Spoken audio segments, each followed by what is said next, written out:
আজকের ভিডিওতে তোমাদেরকে নিয়ে যাব প্রায় 200 বছর পুরনো একটা রাজবাড়িতে।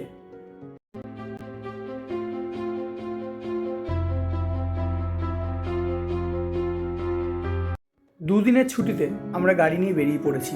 আমরা যাচ্ছি রায়পুর রাজবাড়িতে। বর্তমানে এই রাজবাড়িটি একটি ঐতিহ্যবাহী স্থান হিসাবে পরিচিত। যারা ইতিহাস ভালোবাসেন বা বাংলার সংস্কৃতি অনুভব করতে চান তাদের জন্য রায়পুর রাজবাড়ি এক অনন্য গন্তব্য।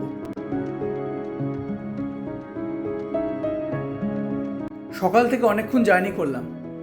আগে দেখে নেব এখানকার মন্দিরগুলো।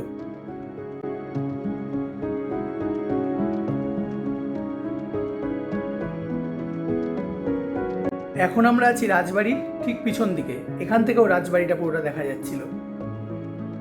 জায়গাটা খুবই সুন্দর। চলো মন্দিরগুলো দেখাই। ভিতরে ঢুকে দুটো মন্দিরে চোখে পড়ল মা দুর্গা আর মা কালীর প্রতিমা। তারা ছিল ছিন্নমস্তা রূপে। মন্দির দেখে চলে আসলাম। এবার ঢুকবো রাজবাড়িতে। এই যে ভাঙা জায়গাটা তোমরা দেখছো, আমরা এখান দিয়েই ভিতরে গেছিলাম। এই হলো রাজবাড়ি, আর এইগুলো হলো ভিতরে ঢোকার দরজা, যেগুলো পুরো জঙ্গলাকীর্ণ অবস্থায় আছে। চারিদিকটা দেখে তোমরা বুঝতেই পারছো যে কীরকমভাবে ভেঙে পড়েছে। এই রাজবাড়ি প্রতিষ্ঠিত হয়েছিল ব্রিটিশ শাসনের সময়, যখন বাংলার বিভিন্ন জমিদার পরিবার সমাজ ও সংস্কৃতির উন্নয়নের গুরুত্বপূর্ণ ভূমিকা রাখছিল। এই রাজবাড়ির স্থাপত্যে তোমরা দেখতে পাবে সেই যুগের রাজকীয়তা, উঁচু কলাম, নকশা করা দরজা আর বিস্তৃত উঠান। এই রাজবাড়িতে এসে অনেকগুলো এরকম ছোট ছোট ভাঙা জায়গা চোখে পড়েছে। ভিতরটা দেখো কিরকম। এখানে কিছু শুটিংও হয়েছে। এই রাজবাড়িতে একসময় উৎসব হতো, নাটক হতো, কবি সাহিত্যিকেরাও আসতো।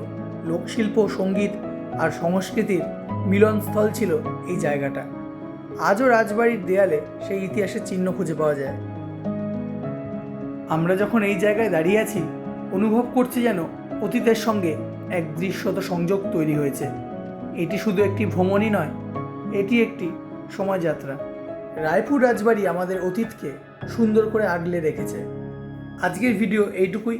দেখা হচ্ছে পরের ভিডিওতে আরেকটা নতুন জায়গায়।